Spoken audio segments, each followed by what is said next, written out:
The well wishes. ಚಪ್ಪಾಳೆ ಬಿಸಿಲ್ ಎಲ್ಲ ಕೇಳಿದಾಗಲೇ ಗೊತ್ತಾಯ್ತು ಈ ಪಿಕ್ಚರ್ಗೆ ತುಂಬ ಜನ ಕಾಯ್ತಿದ್ದೀರಾ ಅಂತ. ಖುಷಿ ಆಗುತ್ತೆ ಅದನ್ನು ನೋಡಿದಾಗ ಕೇಳಿದಾಗ.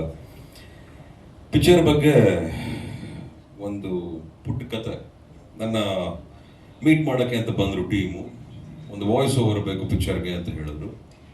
ಫಸ್ಟು ಟ್ರೈಲರ್ನ ತೋರಿಸಿ ಅಂದೆ. ಟ್ರೈಲರ್ನ ನೋಡಿದಾಗ ಇಲ್ಲಿ ನನಗೆ ಕೆಲಸನೇ ಇಲ್ಲ ಅಂತ ನಾನು ಹೇಳಿದೆ ಅವ್ರಿಗೆ. ಅಚ್ಚುಕಟ್ಟಾಗಿದೆ, ತುಂಬ ಕೆತ್ತನೆ ಮಾಡ್ದಂಗಿದೆ ಒಂದು ಟ್ರೈಲರು. ಆಮೇಲೆ ನೀವು ಮಾಡಿರುವಂಥ ಸಾಂಗ್ಗಳೆಲ್ಲ ಭಾಳ ಚೆನ್ನಾಗಿದೆ. ತುರುಕಬೇಡಿ, ಸುಮ್ಮನೆ ಇವಾಗ ಒಂದು ವಾಯ್ಸ್ ಓವರ್ ಅಂತ ಮಾಡ್ಬಿಟ್ಟು ಮಾಡಬೇಡಿ, ಇದನ್ನು ಧೈರ್ಯವಾಗಿ ನುಗ್ಗಿ ಅಂತ ಹೇಳಿದ್ರು. ಟ್ರೈಲರ್ ಬೇಕಾದ್ರೆ ಬರ್ತೀನಿ, I am gonna stand with you guys ಅಂತಲೂ ಹೇಳಿದ್ದೆ. ಬಟ್ ಇವತ್ತು ಟ್ರೈಲರು ಆಮೇಲೆ ಸಾಂಗ್ಸ್ ನೋಡಿದಾಗ ಅನ್ನಿಸ್ತಾ ಇದೆ, ಇದು ಸುಮ್ಮನೆ ಏನೋ ಮಾಡಬೇಕು ಅಂತ ಮಾಡಿರುವಂಥ ಸಿನಿಮಾ ಅಲ್ಲ.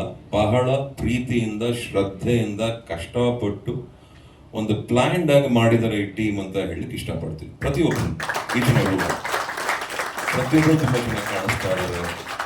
ಡೈರೆಕ್ಟರ್ ಕೆಲಸ ಚೆನ್ನಾಗಿದೆ, ಹೀರೋಯಿನ್ಸು, ಆರ್ಟಿಸ್ಟು, ಸೊ ಕ್ಯಾಮ್ರಾಮನ್ ಹಾಗೂ ಎಡಿಟರ್ ವರ್ಕು, ಮ್ಯೂಸಿಕ್ಕು ಎಲ್ಲ ಚೆನ್ನಾಗಿದೆ. ಡೈರೆಕ್ಟರ್ ಕೆಲಸ ಅಂತೂ ಬಹಳ ಎದ್ದು ಕಾಣಿಸುತ್ತೆ. ನಿಮ್ಮ ಸಿಂಪ್ಲಿಸಿಟಿ ನಂಗೆ ಭಾಳ ಇಷ್ಟ ಆಯಿತು. ನನಗೆ ಕೆಲವು ಗೊತ್ತಿರೋ ಹಾಗೆ ಜಾಸ್ತಿ ಕೆಲಸ ಮಾಡೋರು ಕಮ್ಮಿ ಅಂತ ಮಾತಾಡೋದು, ಆ ವರ್ಗ